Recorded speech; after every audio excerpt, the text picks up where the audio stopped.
Hi, this is Phil. Welcome to another video. In this video, I'm going to show you how to recreate the game Flappy Bird in AOZ Studio. So the game in question is this one. You probably remember this from a few years ago. It was quite popular on the mobile phone.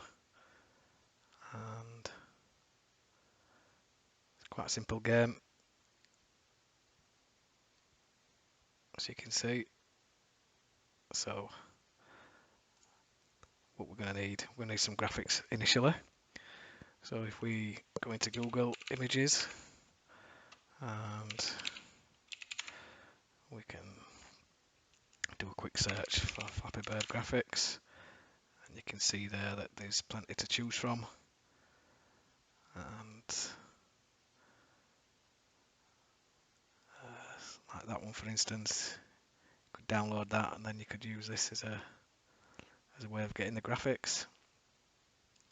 I've already downloaded one and we'll open that in paint.net to show you that what that looks like. So it's just this. So because I'm going to be using individual images for this demo, it's just a case of going in here and cutting these images out. You can do that just quickly. Copy that and paste it into a new image, and then you could save that out as a separate file. And you can do the same for the bird images.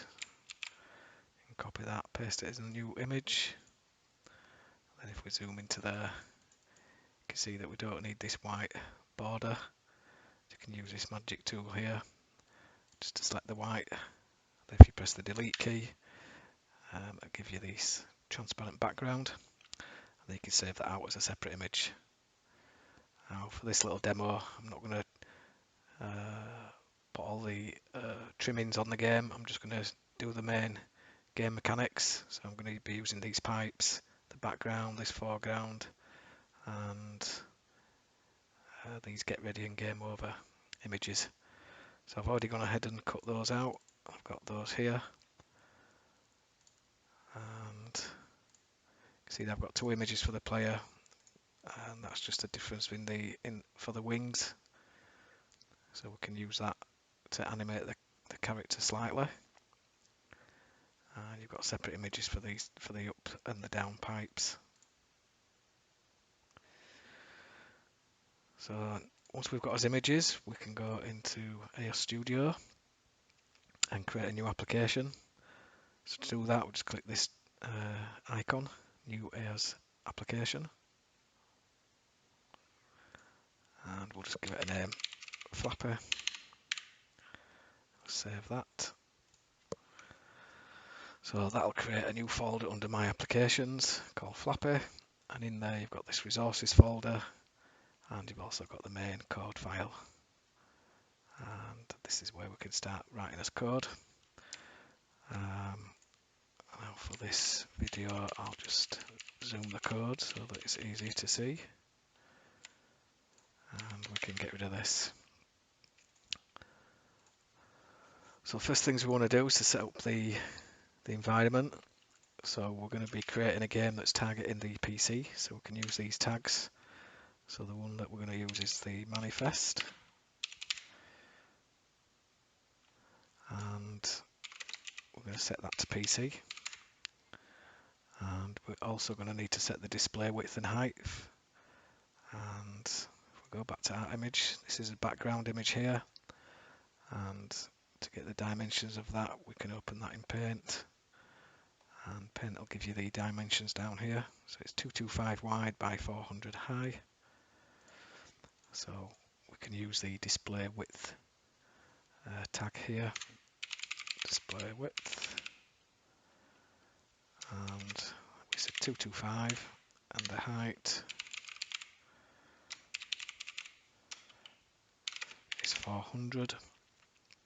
And we're going to run this in full screen as well, so there's another tag for that, full screen, and we're going to say true. And we won't show the splash screen, so I'll just set that to false. So what we'll do initially is we want to store these display width and height in some variables that we're going to use. So we'll just create a couple of variables here. Display width, so DW 225, and we'll have display height, so DH for display height equals 400. So we've just got them in variables because I know that I'm going to be using those in various ways in the rest of the code. So next we'll open screen 0. So we'll use the screen open command, and it's number 0, screen 0. And we're going to use the value that's in DW for the width, and the height is going to be display height. The next parameter is the number of colours, and then we're going to set this to low res. So it's a low res screen. We also want to clear the screen off, so we'll do a CLS0, so that'll just fill the screen with colour 0. And we also want to turn the cursor off, so we don't want to see that. So that's set up the environment. And the next one, we really want to create our main game loop. So what I'll do, I'll label this so that we can jump to this from a different part of the code if we need to. So just create a label here, main game loop, and this is going to be a do, and we can press tab here, and that'll put that snippet in there for us, this code snippet, a little helper there. And at the bottom of here we're going to use the wait VBL, so that'll just control the frame rate slightly for us. And what I like to do with my game code, I like to separate the drawing from the updating of positions. So I'm going to have two labels here. So one's going to be update game objects,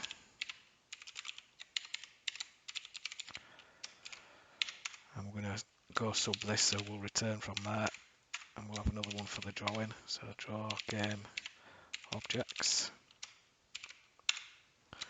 and we'll return from there. So in this main game loop, we want to be go subbing these.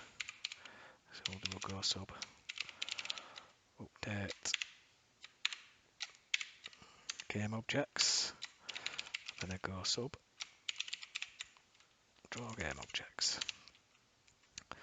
So every loop is going to run the code that's contained in here and then in the draw. It'll do the drawing in there as well. So it just helps to organize the code a little bit.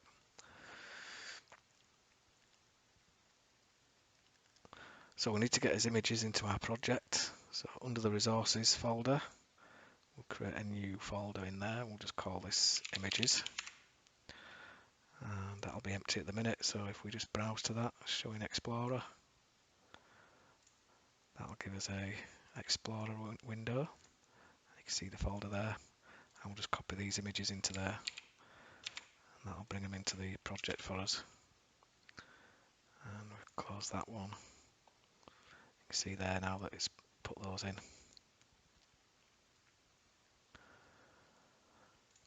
So first thing we want to do is get the background on the screen. So that's this image number 100. And what I want to do with this, it's not in the original game, but I want to scroll this background. So we'll get some sort of, get a nice parallax effect. So we're going to need a variable that we can use to reposition this every frame. So let's have a look at that. So we'll create a variable called xb for x background, and we need to put a hash on there because it's going to be a real number. And we'll just initialize that to 0 for now. And then in our draw game objects, we'll use the paste bob command to put that on the screen. So we'll just do paste bob. So the first two parameters of this is the x and y position. So we know what the XB hash is going to be the X position. The Y is always going to be 0, so it's always going to be at the top of the screen. And then the image number is 100.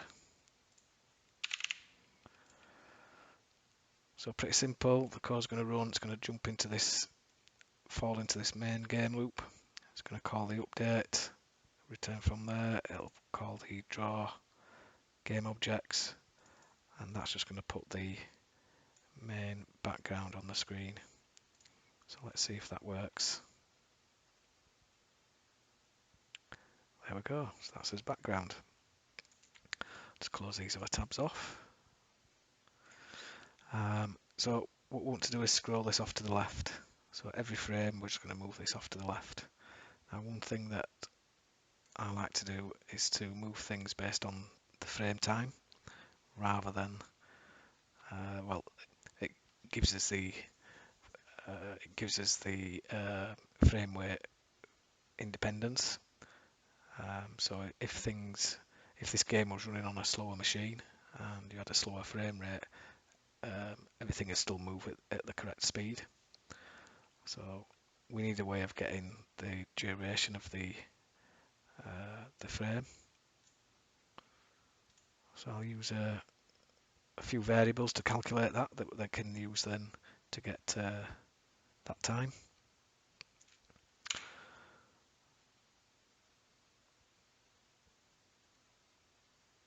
So we'll have let's have a current time. Initialize that to 0. And we'll have a last time variable.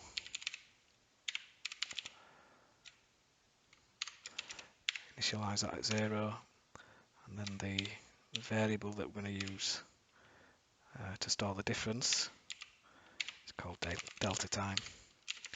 Initialize that to 0. So at the top of the loop, we want to set the current time, and we can use a built-in value, and that is called timer. So that's basically a timer starts running when the game starts, and that's how you can access that. So just before the wait VBL, we want to set what the last time was, and the last time is going to be equal to the current time. And then what we can do then is, well, let's do that first. So we'll say last time is equal to the current time, and then after this piece here we can then calculate the delta time. So delta time is equal to the current time minus what the last time was. So delta time at this point will be the difference between that and that. So that'll give us the duration that it took to run these two lines of code. It's going to be very minimal, but this is how we can keep it frame rate independent. So now we've got this variable that we can use as a multiplier for moving things. In our update game objects, we can now alter this variable's value. So we can say in here that we want to add to the XB variable value, and let's try a value of minus 25. So that'll move that off to the left, and we use the delta time as a multiplier. So what we should see if we run this, we should see that background moving off to the left, as we do. But we've got a problem there. We don't want to see this. We want to see the background scrolling continuously. So what we need to do is, as that scrolls off to the left, we need to add another image exactly side by side to the right hand side of that one. So down in here where we've got paste Bob, we can paste another one, and we'll use that same variable value, but we'll add the display width. So that'll put another image at the side of that first one, and it's going to be at Y position 0, it's going to be number 100. So if we see that now, we should see that second image will be to the right hand side, and you can see there's a little seam there just because of the quality of the images. But what we'll also see is once it's done that full cycle, we'll get that same problem. So to get around that, we need to reset that X B variable to 0 once it's gone a full screen width. So in the update, you can check this and say if XB, if the value of that, and actually rather than use a negative number, we'll change this to use the absolute value. So that'll just mean if it's negative, it'll get rid of the negative portion and give you the positive value. And we know that we want to check if that's gone a full screen width.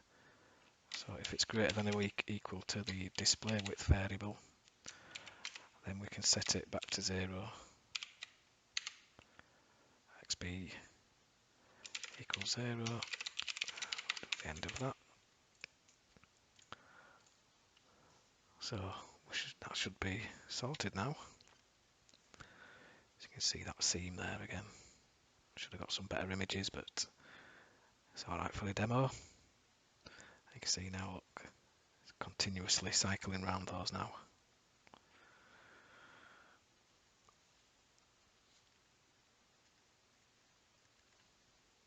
So we want to do a similar thing for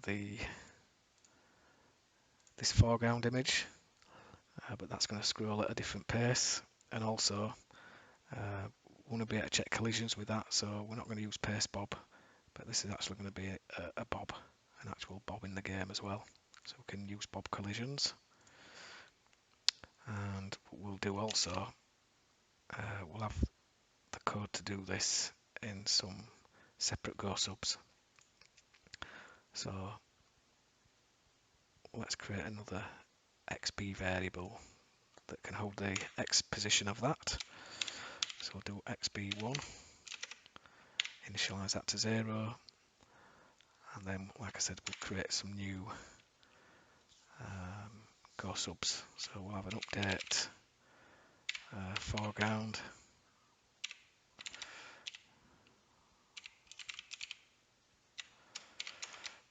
return, and we'll have a draw foreground.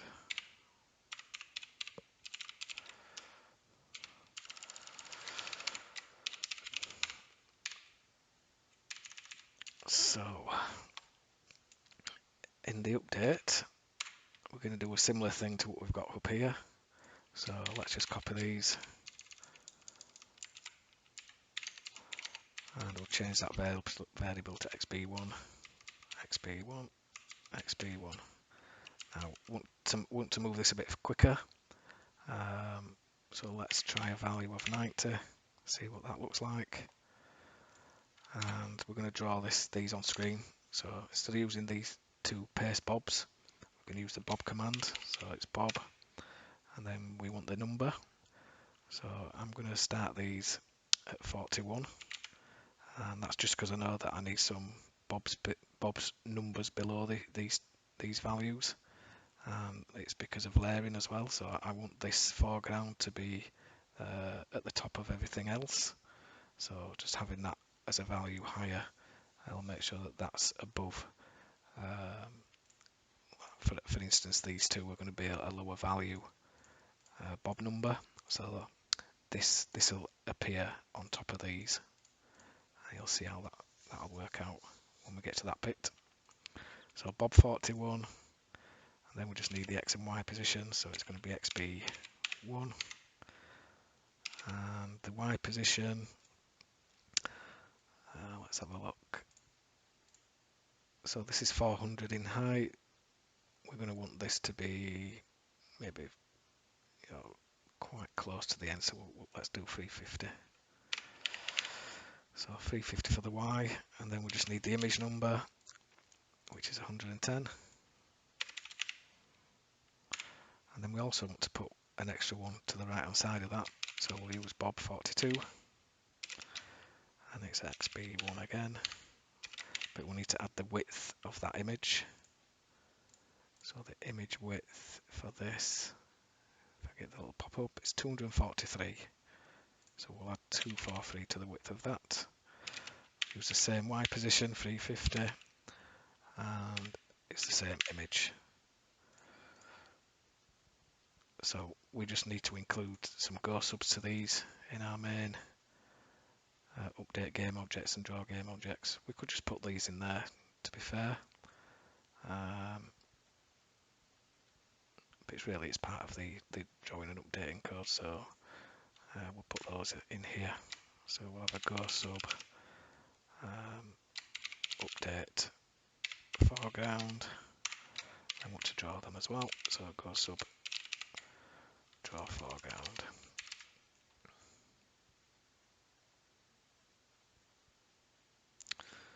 So let's see. There you go. You can see that scrolling on the bottom there. Looks pretty good.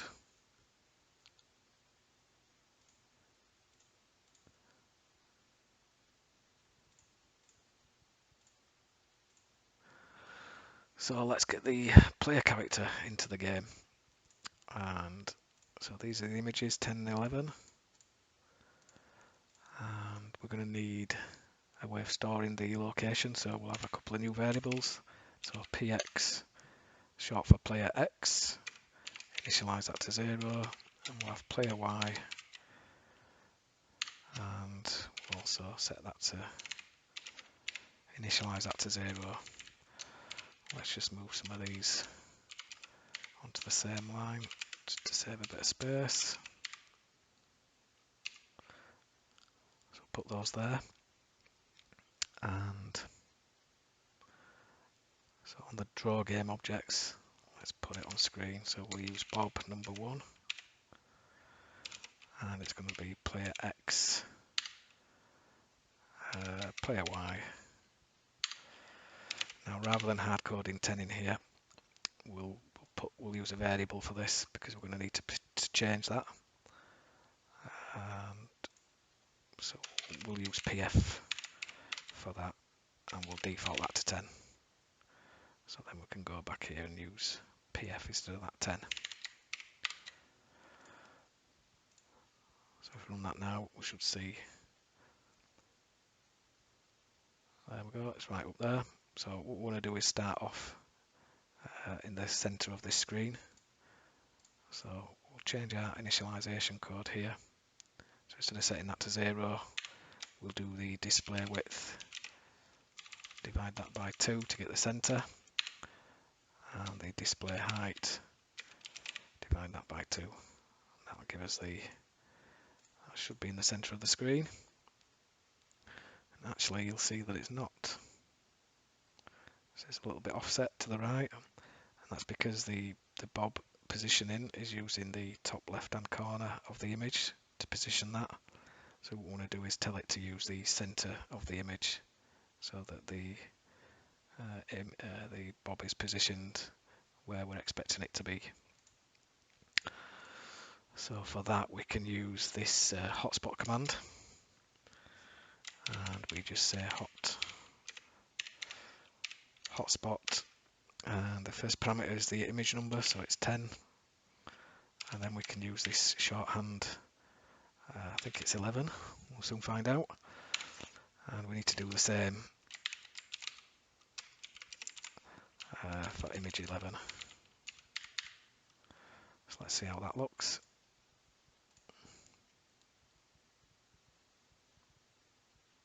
There we go, that's in the center. So let's get this moving. So to get this movement right, we're going to need a velocity variable. So we'll create a new one called let's call it YV for Y velocity. In fact, we'll call it PYV, player Y velocity.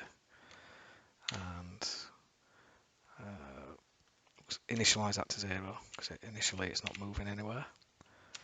We're going to need a variable or a force, not exactly a force, but something we can sort of simulate gravity.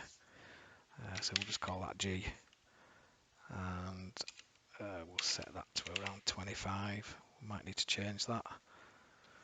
And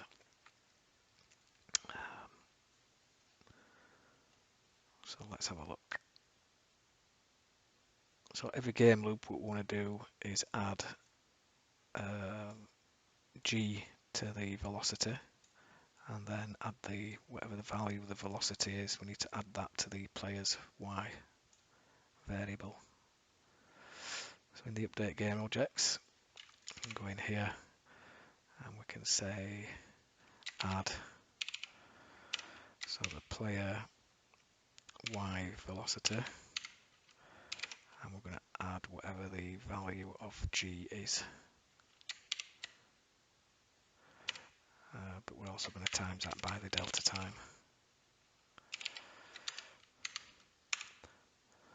So once we've done that, then we can add player Y, whatever the value of PYV is. So I think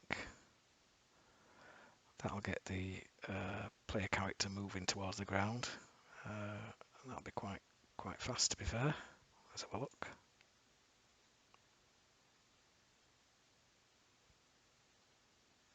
Yeah, it's gone off the screen there.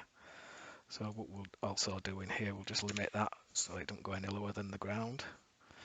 So we'll say py, if py hash, now we know that the ground is at 350. So if it's greater than or equal to 350, we'll set the py hash equal to 350 and end if there. So that shouldn't go any further than the ground now. There we go. Oh, we didn't see it fall because it fell too quickly. So let's get the player controls working. So in the update game objects, we'll do this actually in here. We're just going to use the inKeys function here. So we'll say a string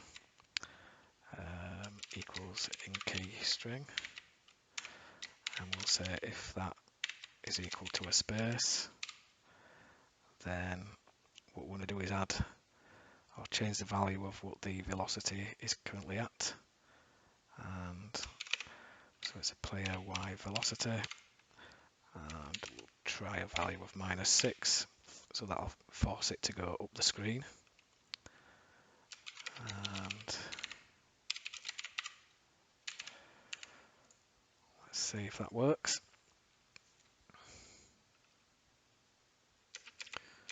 Yeah, so when I press space, up it goes, and then it'll, because it's adding that G value to that velocity, it gives us that motion.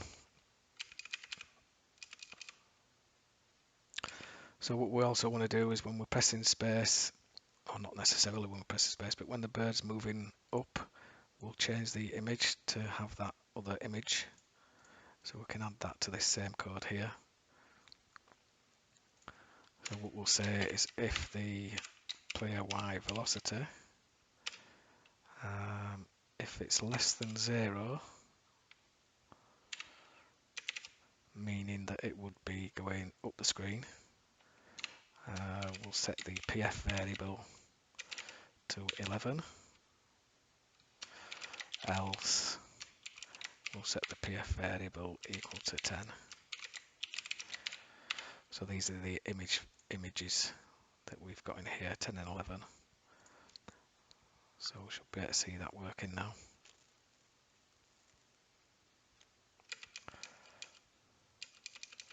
And it's not working.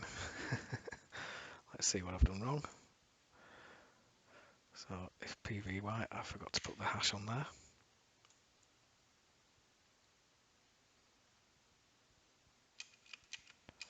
So you can see this, you've got that little animation of when you're pressing space, it's flapping the wing.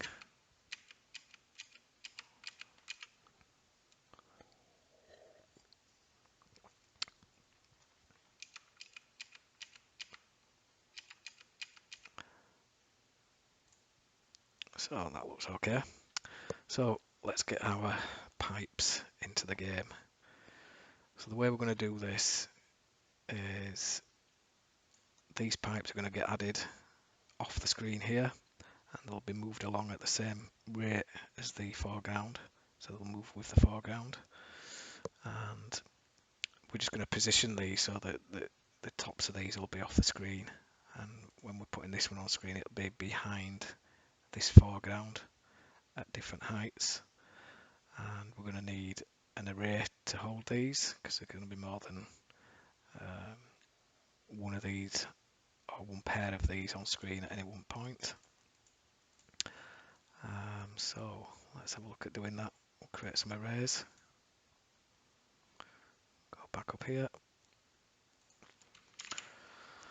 So we'll call these, we'll do a dim, we'll call it pillar X. And how many we're going to need? 1, 2, maybe 3. We'll have an array of 10. We're not going to use them all, but you know, if you wanted to extend this game and have a wider screen, this will cater for that. So pillar X, we need one for the Y position. We're going to need an element to hold the status, whether it's in the game or not. So we'll call that pill status. And that's just going to be an integer. So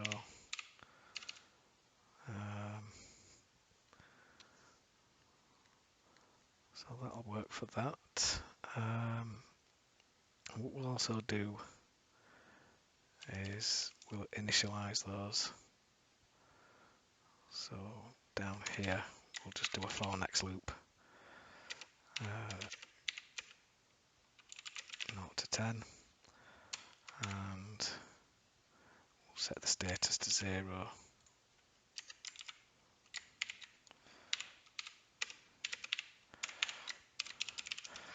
So this will come in handy when we're restarting the game and we want to reset everything back to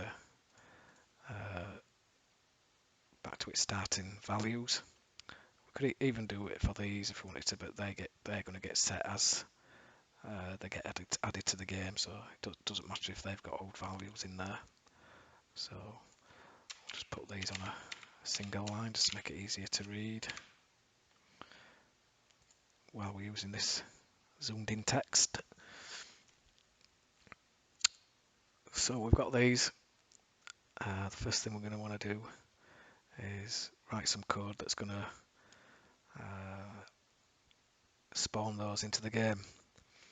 So where we're going to do that, we're going to have a new variable that we're going to call level X, something that we're going to increment every frame. And then what we can also then do is use that as a trigger to spawn these pillars into the game as well. So let's initialize that to 0. And in our main game loop here, come down to this next set of line and we'll add to that value level X, and we'll just add we'll use 60 times the delta time.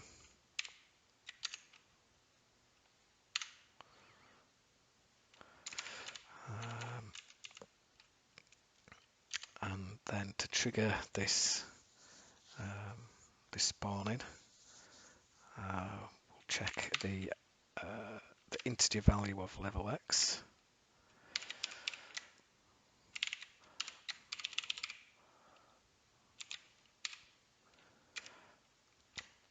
And we'll use the mod function, or mod operator, whatever you want to call it. So mod, and we'll say, we'll try it at 90. So if mod 90 is equal to 0, that means that it's fully divisible by 90.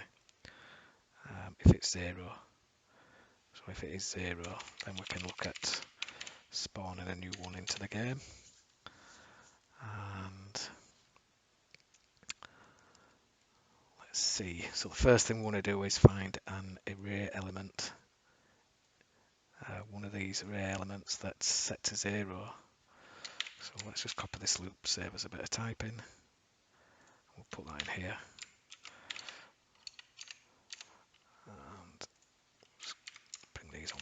so it's easier to read.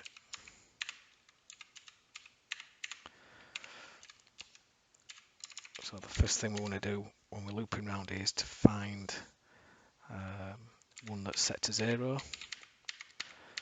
So we'll just say if that pill status is equal to 0, then we can use this one to spawn a new one. And obviously if we've chosen that particular element, we don't want to reuse that again until that's been removed from the game. So we'll just set that to 1. And just before I forget, once we have found one to use, we need to exit out of this loop. So within this if statement, we can just use the exit keyword, and that'll stop us looping through the whole array. Something else we just need to be aware of, because this is running every frame, the next frame, it's possible that this would also trigger. So what I'm just going to do just to avoid that is if we've triggered into here, I'm just going to add 1 to that level X, just so it doesn't trigger more than once. And so let's see if we can set these variables. So the variables that we want to set are these two, pill X and pill Y.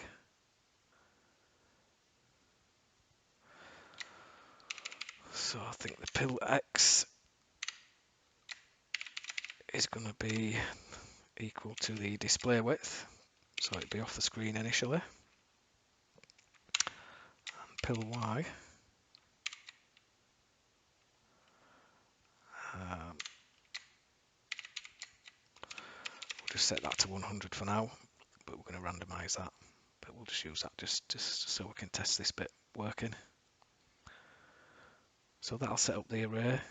So we've got a new item in the game,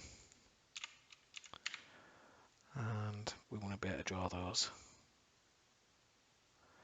So in the draw game objects, we want to be looping around the array. So let's just copy this.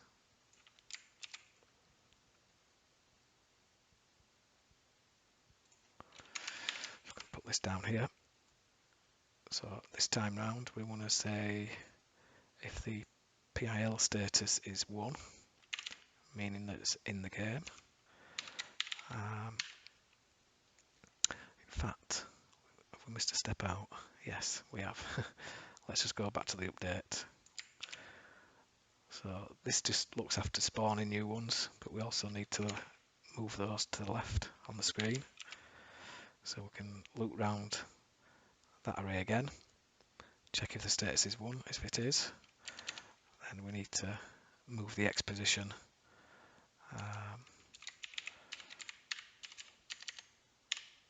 so we can say add pill X, comma. Now we know we need to move this at the same rate as what we're moving that foreground, and I think we've got that set to minus 90, so we'll do the same here. So we'll say minus 90 times the delta time. So that'll look after moving them across the screen. And back to the draw code. So if it's a 1, don't need that exit. So we're going to use bobs again, and we're going to use a bob for each, the top pillar and the bottom pillar, so that we can check for collisions. So even though the PILY has got a value of 100, what we want to do is position these, offset these, so that they're off the screen. So let's have a look. Get rid of these because we don't need that. So the bob numbers we're going to use are going to range between 20 and 40. So let's do the top pillar first. So we'll use bob, and we're going to use whatever value is in the I variable. I'm going to add 20 to that. And then the X position is going to be the pill X. position. So the Y position for the top one,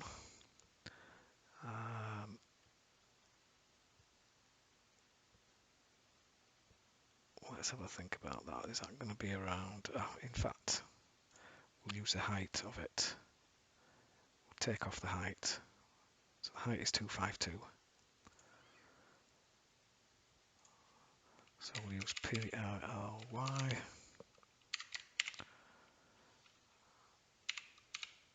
minus 252. And it's image number 102. And then for the bottom one, it'll be something similar. And it's going to be plus 30. So Bob's 10 to 20 are going to be for the top pillars, and then 21 to 30 is going to be for the bottom pillars. And we're never going to get to 10 actually, because I don't think we're going to need more than 3 array elements actually for this. But let's see how this pans out. So the bottom pillar is going to be 103 image number. Now what we want to do here, we don't want to use minus 252 because that'll just be in the same position, but what we want to do is actually make sure this has a gap between these two so that the player character can fly through there. And let's add around, I don't know, 120.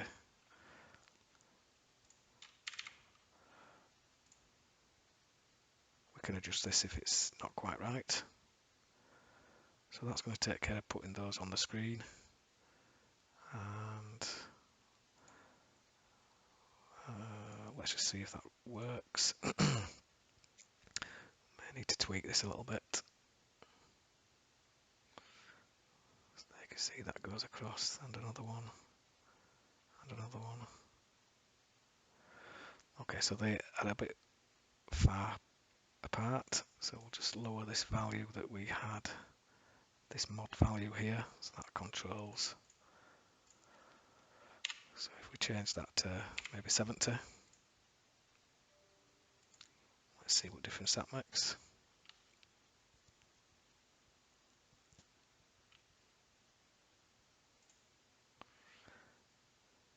They're a little bit closer.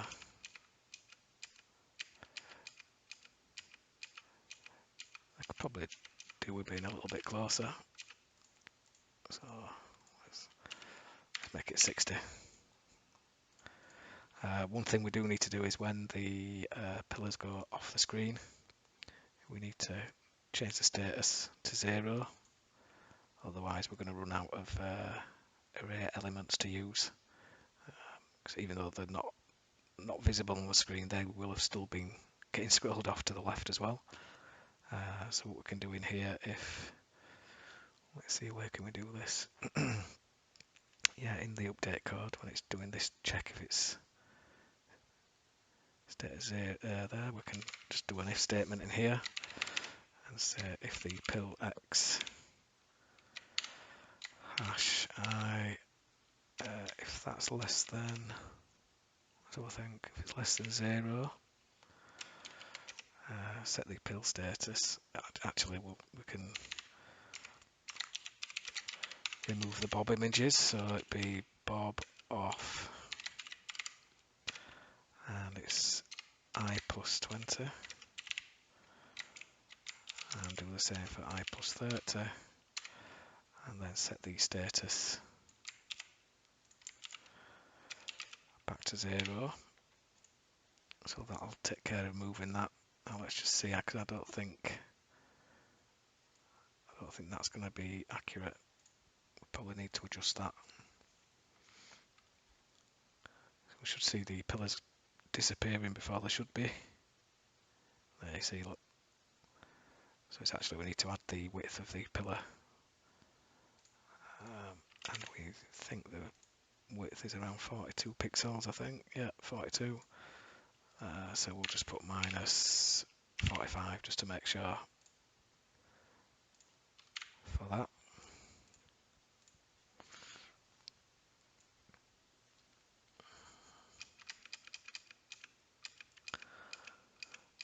So we know now that those array elements are getting recycled. So we're not going to run out of the 10 that we've got allocated for doing this with.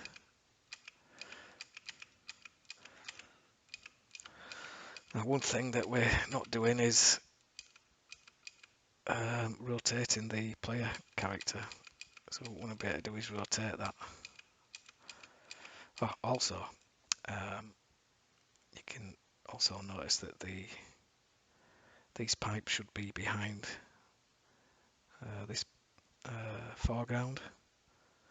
So there's something going wrong with the priority. And what we need to add here is a command. Let's is it priority on? I think it is priority on. Yeah, there you go. So that'll just force the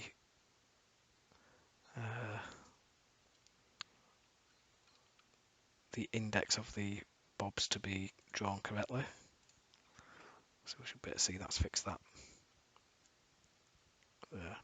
So now the pillars are behind this bob with it that's got a higher bob number.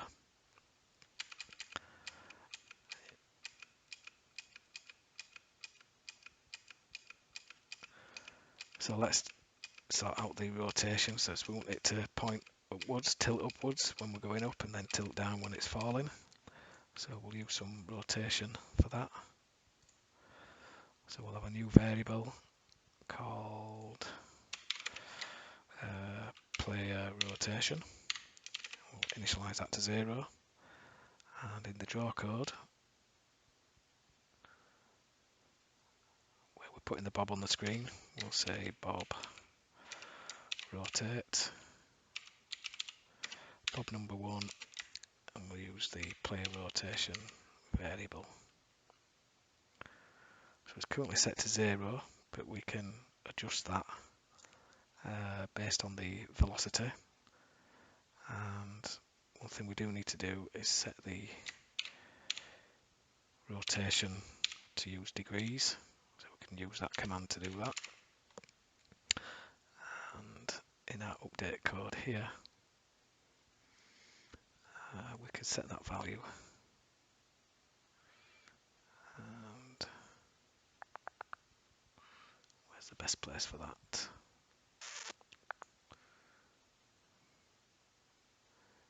Yeah, we'll do it here. So we'll say,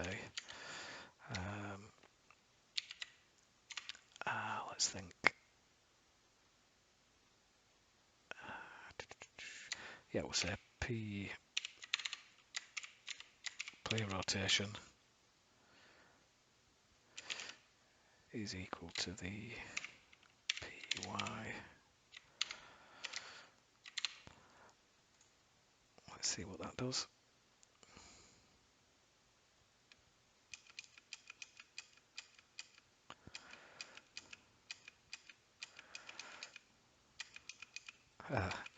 So that's not quite right. So let's have a look at this. Yeah, I don't think I'm using the correct variable here. So it's a player Y velocity. So player rotation is equal to the player Y velocity. That's what we should have done.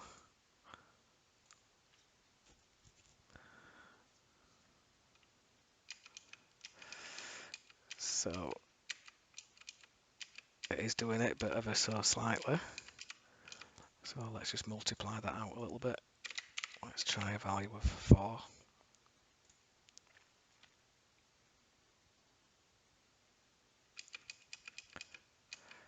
There we go. That don't look too bad. But you'll see when we've hit the bottom there, it's continue to rotate.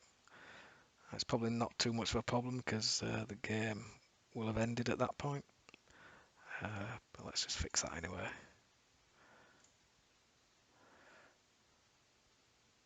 And we can see where we're doing the check for that.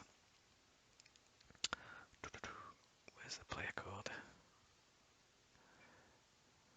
Yeah, so here where we're checking the Y position of the player, we could also force the player rotation and set that to 0.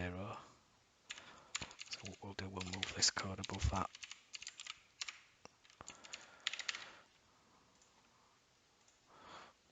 Like I said, that's probably not really required because the game will have ended at that point. So you can see it's not doing it now.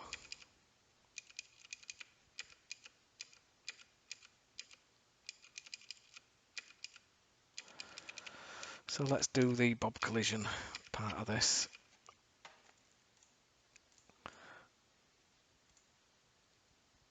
So at the end of here, what we can do, we've got a command called bob call, and it returns a value. So we'll just declare a variable here and use bob call. Now, first parameter of this is the bob that we want to check. So we know bob for the player is bob number 1. And we're going to check against the pillars and also the foreground. Now, if you remember, we numbered the foreground 41 and 42. And we're also using bob's 20 and 30 plus these 10. So we can just check bob numbers 20 to 42 in one line. So we can say here that we want to check 20 to 42. Now, if there is a collision between those bobs, the value of C will have a value of 1. So we can quickly just say if C equals 1, and we know there's it's the end of the game. So what we want to do at the end of the game, we need to show this game over, but also give the ability to restart the game. So because we're in a go sub here, we don't want to be jumping out of here. We still need this to return back to the main game loop. So we need a trigger in here to be able to go elsewhere. We're going to create another label and another game loop called game over loop.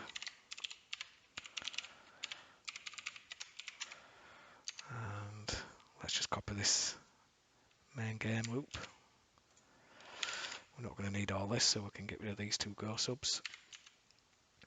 And probably don't even need these. So, but we'll have the wait VBL because we're going to be checking for the player pressing space to restart. So we need a variable that we can use as a trigger to jump out of this main game loop. So let's go up here and just declare one called maybe do game over. We'll initialize that to 0, and then in this main game loop, after everything's been drawn, we can check the status of that and say if do game loop is 1, then we can do a go to game over loop. So in our collision code, all we need to do is set that to 1, and it'll jump out of this main game loop and go into this game over loop. So let's do that. Game over equals 1. It's really simple. We'll jump out of there. And the first thing we want to do in here is to display the game over image. And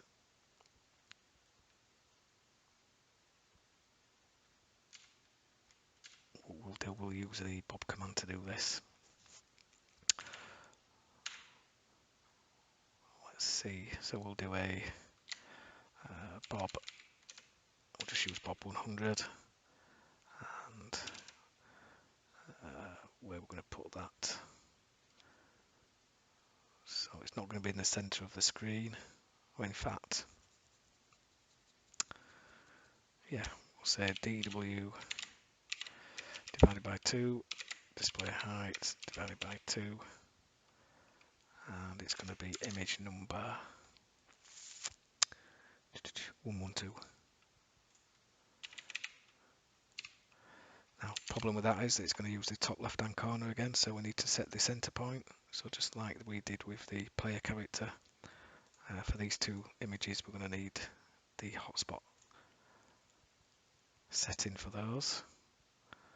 So we'll just copy these two lines and fill in these image numbers. So it was 112 and 111.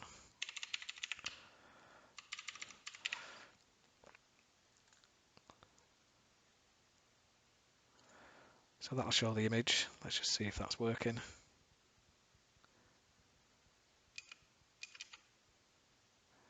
Yep, so it displays the image. Pressing spacebar doesn't do anything. So what we want to be able to do is check for the spacebar. And we'll just put a small delay in here just in case the spacebar has still been pressed. Not in the loop, but we'll do it after we've shown that. But we can also, there's another command called clear key.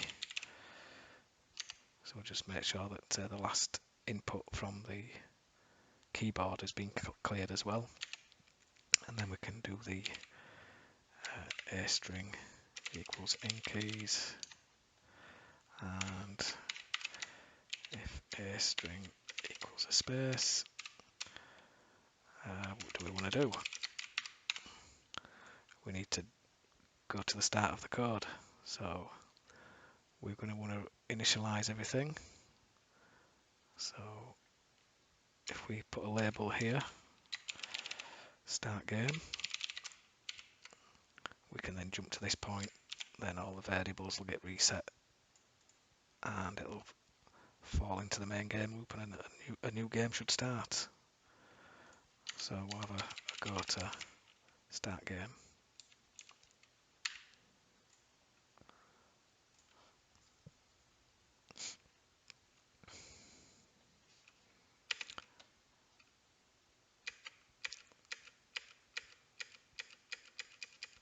So that's not working. So there's something not getting reset somewhere. So when we go to start game,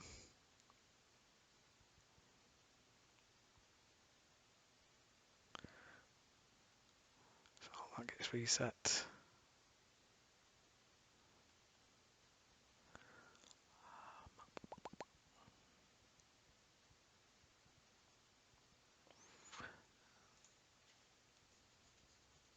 In fact, we'll just do a bob off, just make sure everything's getting removed.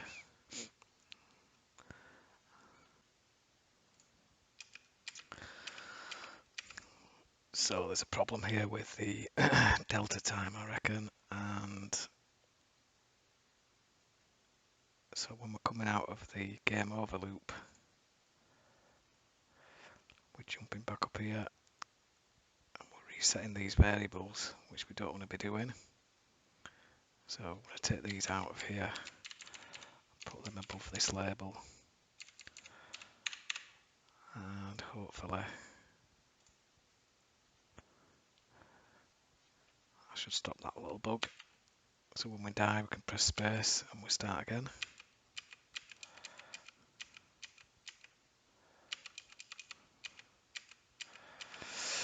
So what we want to do now is we'll add this get ready part at the beginning of the game, so that it doesn't jump straight in. And so after the start game here, before we jump into the main game loop, we'll have another game loop.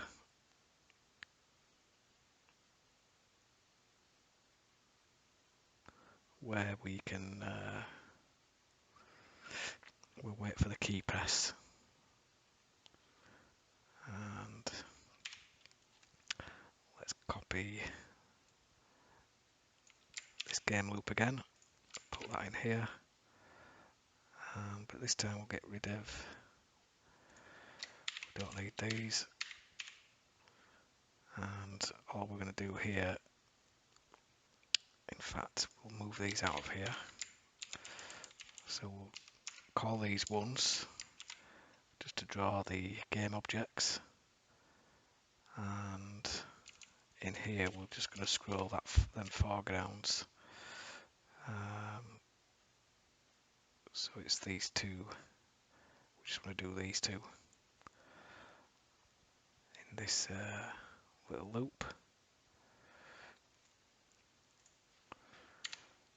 So we'll go sub, draw the foreground, and we want the go sub update the foreground as well.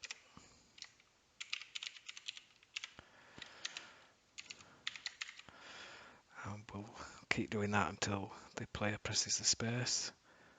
So we can copy this little bit of code.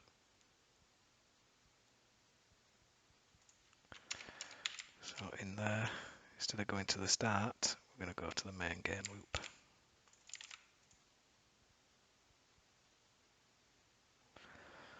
So at the start of the game, we'll come in here, we'll draw the main game objects initially. Then while we're waiting for the player to press the space to start, we're just going to scroll the foreground. What we also want to do is when they do start the game, we want to give the player that initial velocity. So in there, we'll set the velocity to the -6, which is what we set in the game when the player's pressing the space bar. As you can see there, look. So just one more thing to do here. After we've drawn the main game, we want to put this image on the screen. So it's the get ready image. So it's 111. So we'll do a paste bob. And we're going to do the display width divided by 2 and the display height divided by 2, and it's 112. So let's see how that looks.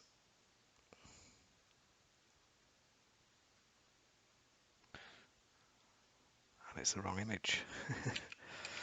But we can sort that out.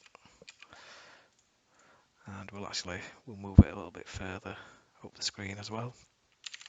So it's 111. And the height we'll just take maybe 40 off that, just so it's not where the player is. And we'll do the same for the game over.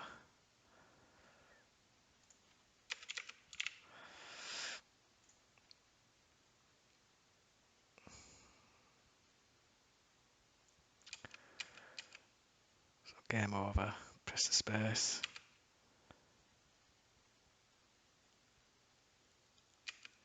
There we go. You can see just to the right there, you can just see the pipes coming on the screen. So let's just fix that. So that's all to do with the starting position. And we're setting it to the display width. So let's just add another 5 pixels to that so that we don't see that. There you go, I see you can't see anything there now.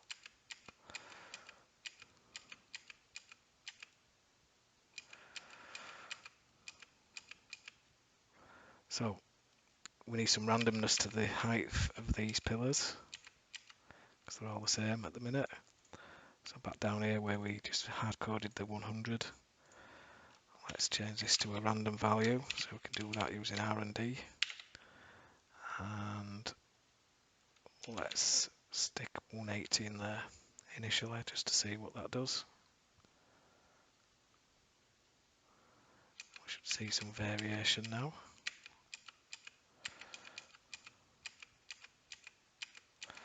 Oh, that's a little bit too high, so we don't want to go from 0. So let's put 20 plus that random value.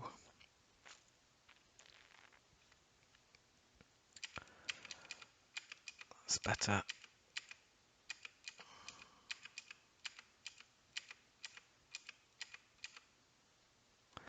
There we go. Now let's get the score showing. So what we'll do with the score, we'll just use the built-in text function for this, and we're going to need a Google font. So let's use the tags to import a Google font, and we just say Google font, and there's one that I know that's called Bellew. So that'll give us the ability to use that font. And let's create a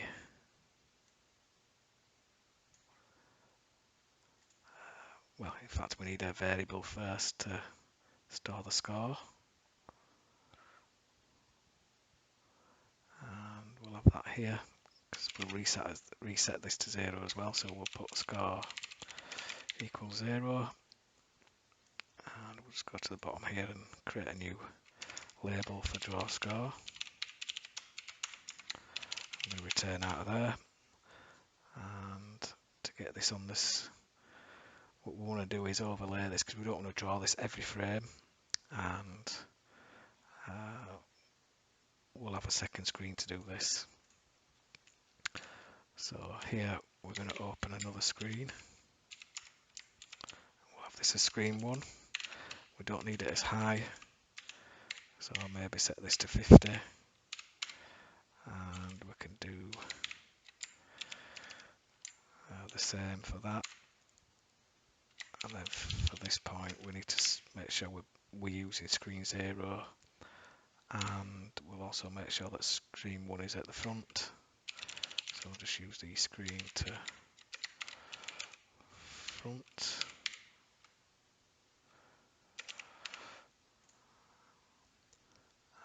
I think that's the right code. And then in the draw score, go back down here, draw score, what we'll do is we'll switch to screen 1, and we'll set the font to be the blue, and let's go for the size of 50. We'll set the ink to 2, and we'll also use the text command, and we're going to go for the center of the screen, so display width divided by 2, and the Y position will go to about 40, and then the value is going to be converting the score variable into a string. And to make sure that's in the center, we can use a tag, which is center. And then when we come back out here, we need to switch back to the game screen, which is screen 0. And one thing we do need to make sure, because we're overlaying screen 1 on screen 2, sorry, we're overlaying screen 1 on top of screen 0, I want to make sure the background is transparent. So we need to set the transparency here, and we can use a command called set transparent, and we're going to use color 0 for transparency.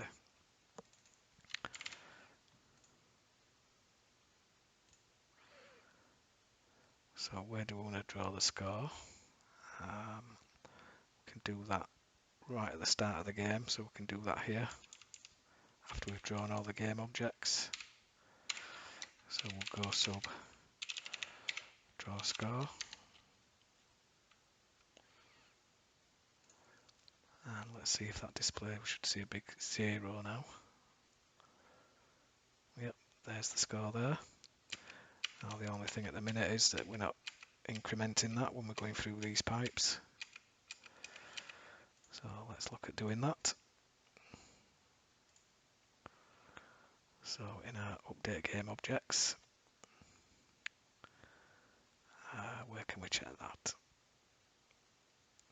So we can do this by just checking the position of the pillar, and if it's gone past sort of the halfway point, we can add a point.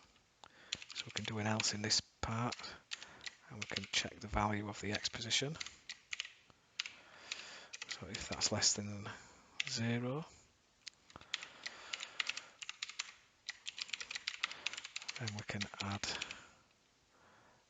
to the score 1 point, but then also update the screen as well. So we can do the go sub draw score.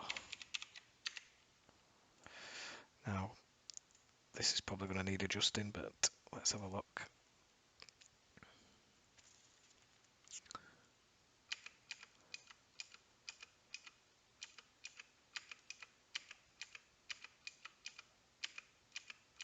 And that's not really working as we expected. And I think what we'll do, take this out of here.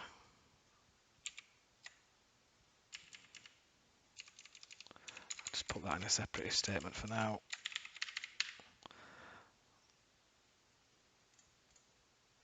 I did have a clear screen in there. No, I didn't. Yeah, every time we do this, we're going to clear that screen off. So we'll do a CLS 0 in there. And one thing we haven't thought about is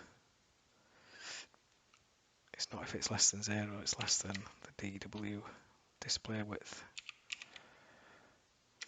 divided by 2. Now the only thing with this is it's going to keep adding 1 when that pillar goes less than the display width. So we need a way of stopping it doing that. So we'll use another array element, and we'll call this pillar S for the score, so pill S. And what we'll do, we'll use this as a flag, and we'll set these to 0 when we initialize this array here.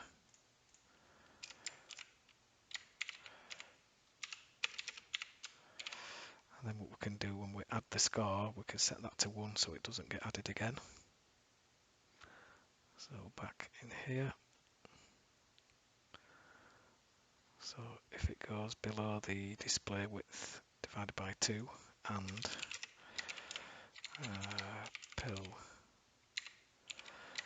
S is, if that's equal to 0, then we can add the score. And the first thing we want to do is set that back to 1 so we don't add it again. But we could also do with updating this when we add a new pillar, which is in this bit here. So we can make sure that's a 0 as well. So that should take care of the score. Let's have a look.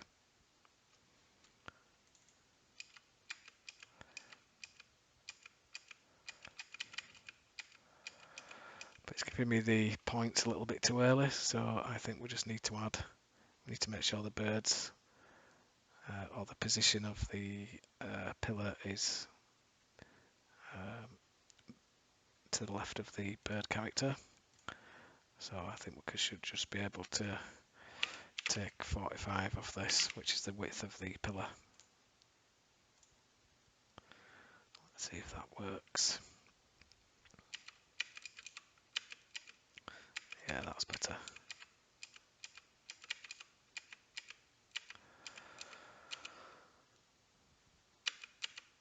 So there we go, that's the main graphical part of the game done. Now we just need some samples. So let's have a look in Google, and we'll look for some Flappy Bird audio samples. And there's one at the top here, and we can download this. open that up. And it's got some sound effects in here, so let's get these into our project. So back in here, we'll create a new folder.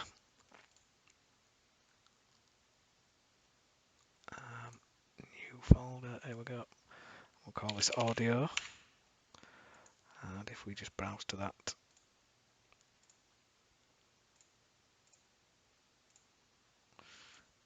there we go, audio. And where did we have those files? There we are. So we can copy those into the project folder.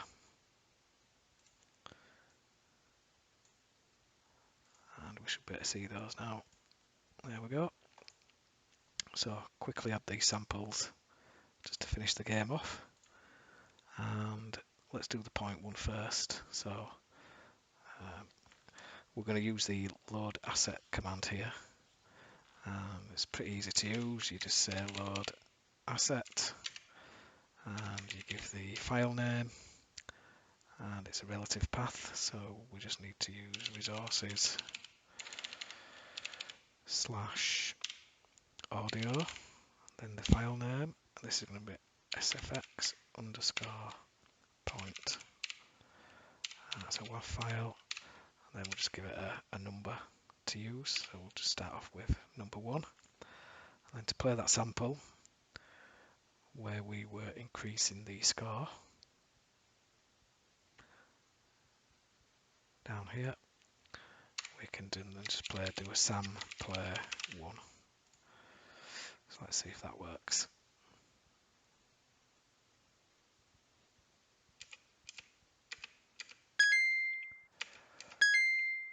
Yeah.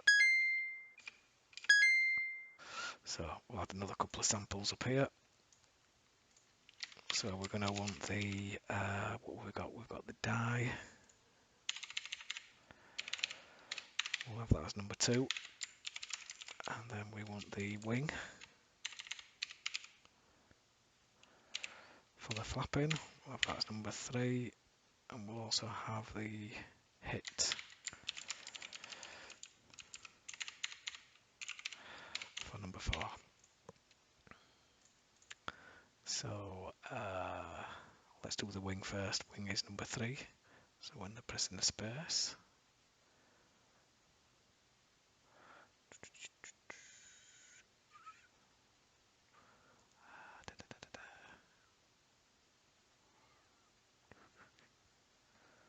so just in here we can do a sam play 3, but we also need that when we start the game as well. So in here,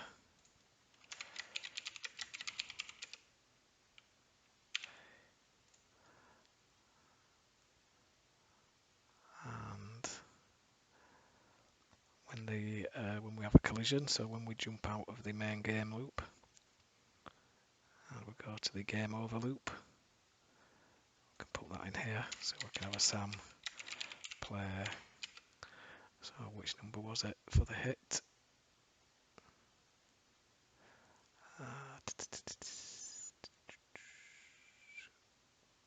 It's number 4.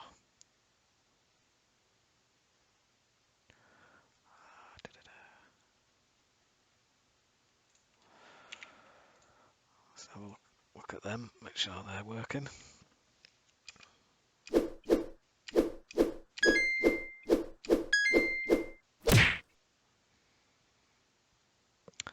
I think just that last sample, the die one, I don't know if we need this actually, but so number 2. We'll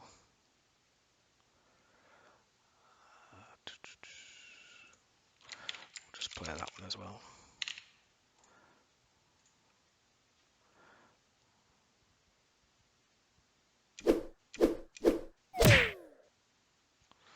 Yeah.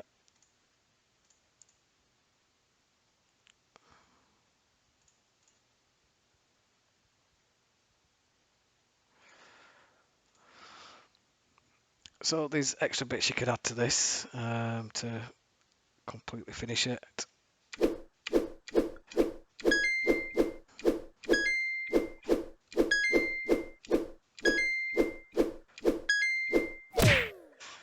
So the original game has high score and it uses graphics for the score.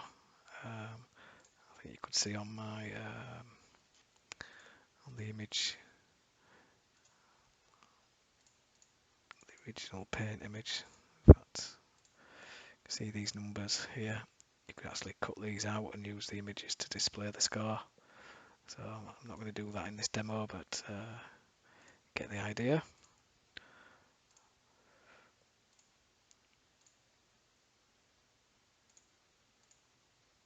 So there we have it. I hope you've enjoyed that, and thanks for watching. Cheers.